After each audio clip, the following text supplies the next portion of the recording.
So I'm on, am I? I'm live. I'm saying something. Oh, I've got to keep going, but we'll get ready in a minute, guys. So those of you who are already here, I just got to sync this other mic because I don't trust the audio. I've got to sync my audio to my video. I'm sorry, babe. Come on. Okay, we'll talk about why this horse is limping in a little while.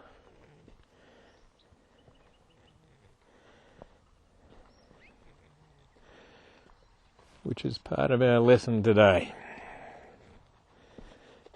So just give me a minute.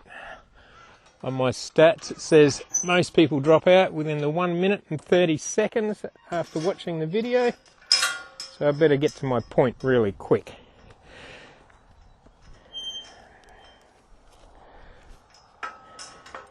We're going to talk about some pitfalls, some success tips today. Okay, you wait here. We can't tie you up like that, can we? Sorry guys, running behind schedule.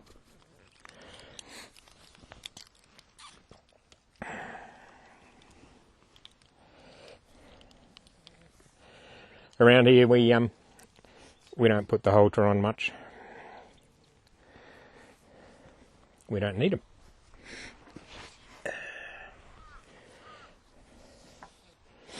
If we're out in public, yes. All right. Can you come in a bit, Lamb?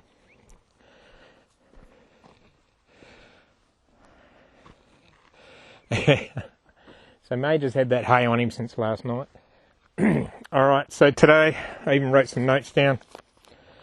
During the week on Wednesday, our practice session, I was having a bit of trouble with Hope, it's hindquarter yields, and I came to a decision. There's around about then you got to think, okay, this hindquarter yield's not working. Do I need to change my technique? Am I doing this right? We've got to question ourselves on these things. So I thought to myself, I've got to get my hindquarter yield better.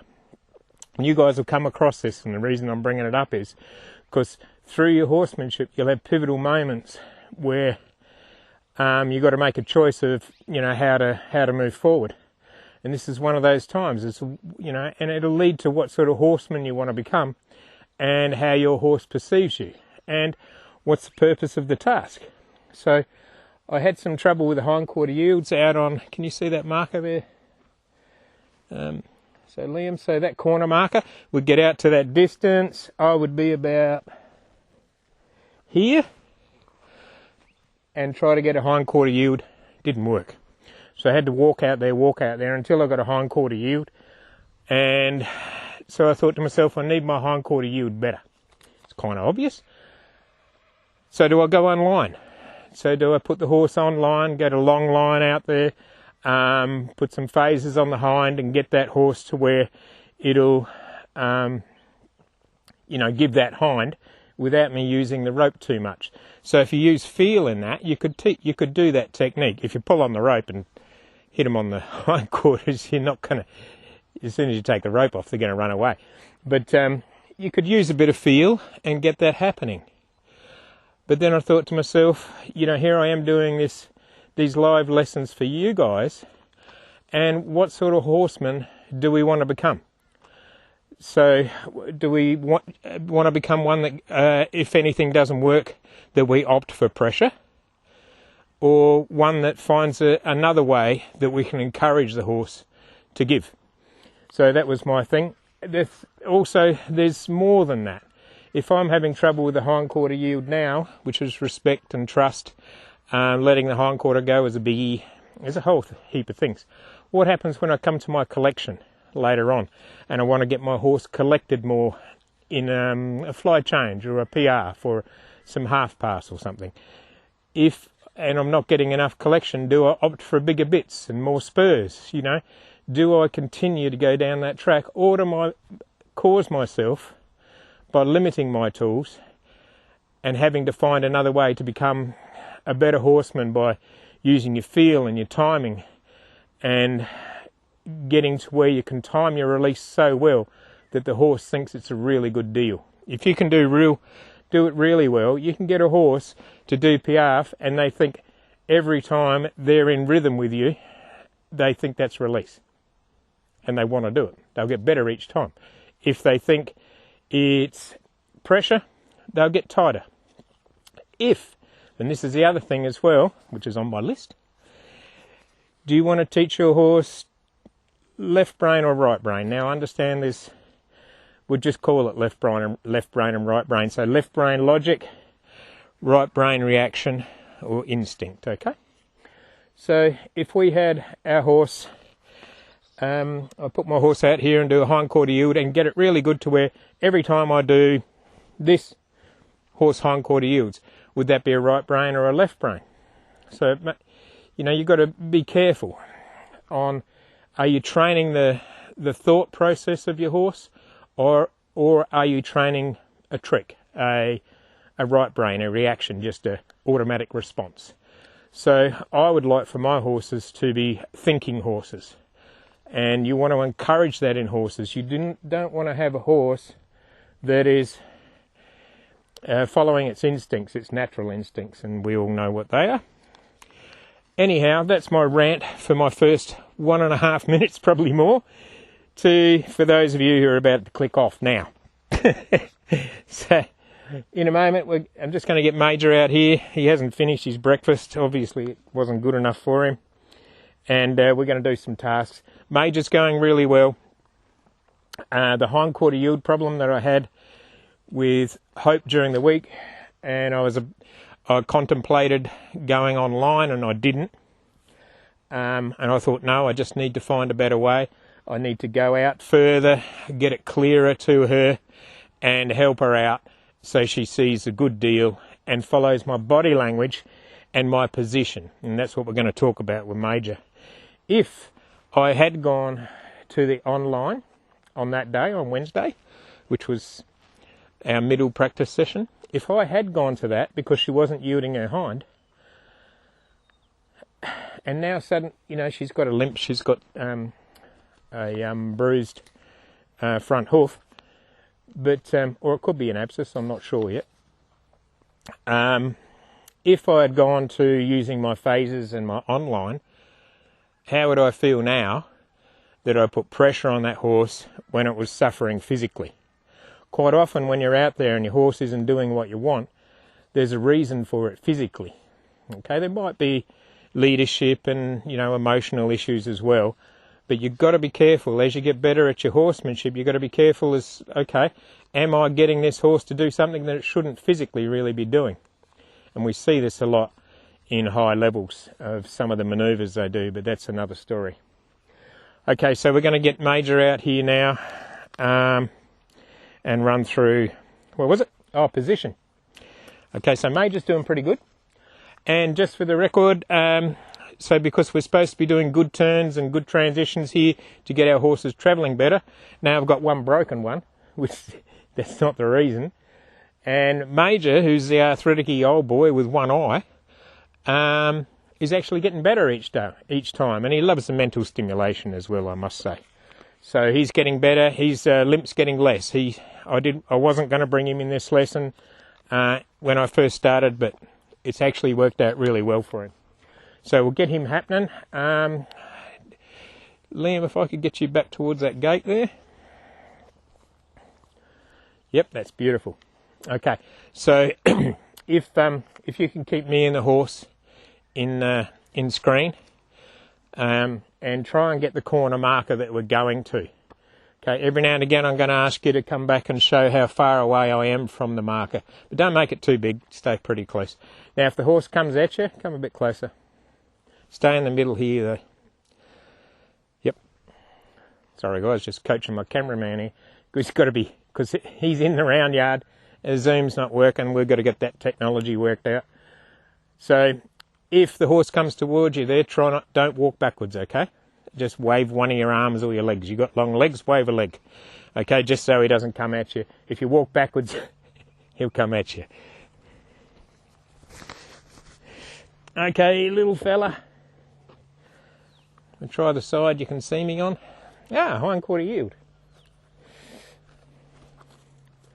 I'll just get this grass off of him because it's sort of not a good look.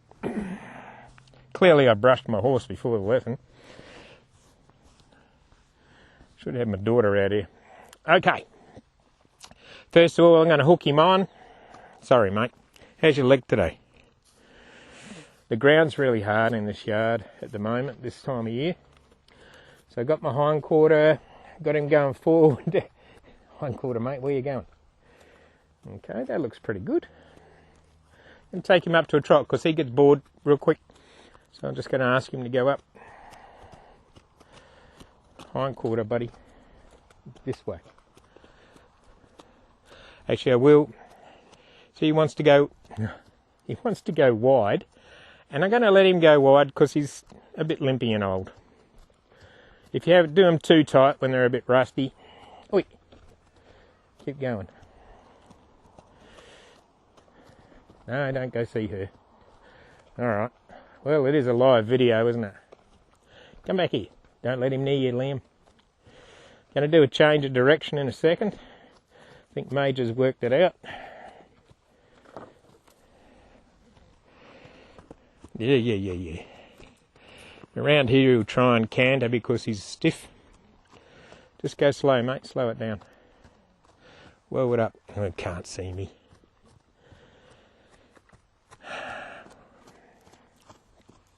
I'll put my stick on him and see if I can calm him. Good. He thinks he's doing the right thing. Alright, you good? Stay out there. Stop trotting on your limpy side. Okay, change of direction again. Oh, that was something that was on my list. Hold it there, buddy. So, when we were doing hindquarter yields with Hope on Wednesday, she would come through for that change of direction like that there, but then she'd stop. So we'd get the hindquarter to all go around, and she'd stop when I wanted her to go in the new direction because her foot. Yeah, that's right, mate. When I wanted her to go in the new direction because she's got a lack of forward. So here's something for you. So what you want out of your horse, there's only two things you can do with a horse. It's turns and transitions. This here, when you're doing a turn, you're coming down a transition, and then you want to go up a transition. There's a thing in there, lateral flex left, lateral flex right, while you're going forward. What we need in our horses is lateral flexion through forward movement. I'll show, and a good way to get that. Come here, Major. I'll do his good side, not that one. This one. Over there is a thing called a spiral. So I've got him out there. I'm going to get his hind yielding, keep going, and I'm going to get him coming forward at the same time and back the other way. So you need to spiral them in. I'll go on about that in a different video. All right, let's look at it. We're going to go out to a corner marker. Which one, Major? That one? We'll do your good side first. That one. Okay, Liam, you'll need to walk towards the house there a bit. Okay, I'm going to send him out here. Keep going. Don't you duck in there. Don't transition. Around here, so hopefully on this one, Liam, you better see how far away I am from the centre marker.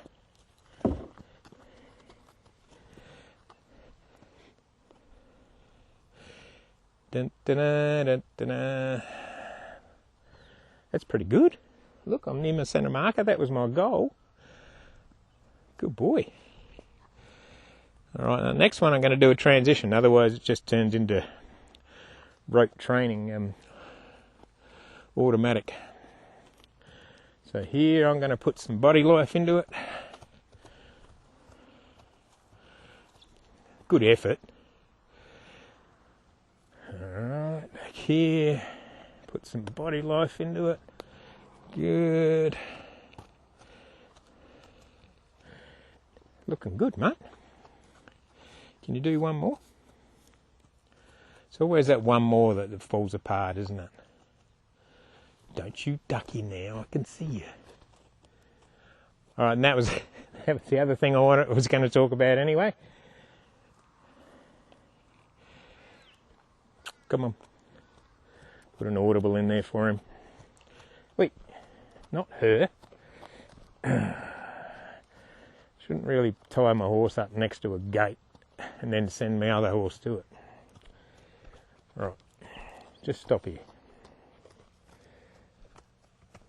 Right, so the other thing I wanted to talk about was using your position rather than pressure. Okay, so I'll show you what I mean. So I'll go on his blind side here, and I have to exaggerate on his blind side. So there, he's out.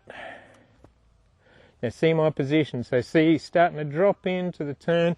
Probably can't see that well on it. Here I'm going to have to put my position over here and my energy over here. There, in this position here, like I'm driving him forward, up close. Hind quarter yield, so position before pressure. That was lucky. Position. And here I want him to trot. And he read my mind. So I would have picked up my body life, and he would have matched me because we've practiced that. Stand there, mate. I know you can't see. We've practiced that alongside each other as walk and trot transitions. So now when we do it here at Liberty, it works. So there we go. Hopefully you've picked up some things. Please, Major's achieved the goal. Hope hasn't. She'll need a bit of a spell for a week or so. She might be right by next Saturday. And she was going pretty well, except for that hind quarter yield. But now that if we can get rid of the pain, maybe that'll help that hind quarter yield. So if you've got any comments, any feedbacks, requests, if you'd like to see more of these live lessons, hopefully you've picked up some good tips about horsemanship, about the mindset you need to lead you to become a good horseman, because that's what I want for everybody, is don't be tempted by the pressure. Try and find another way. It'll make you a better horseman. So if you've got any suggestions, comments, please put them in the comments below and chat with us. We're open for talking, and disagreements, we'll settle for disagreements because at least it's conversation. So thank you everybody for paying attention and watching this video. If you want to see more, just ask. Thanks, Liam.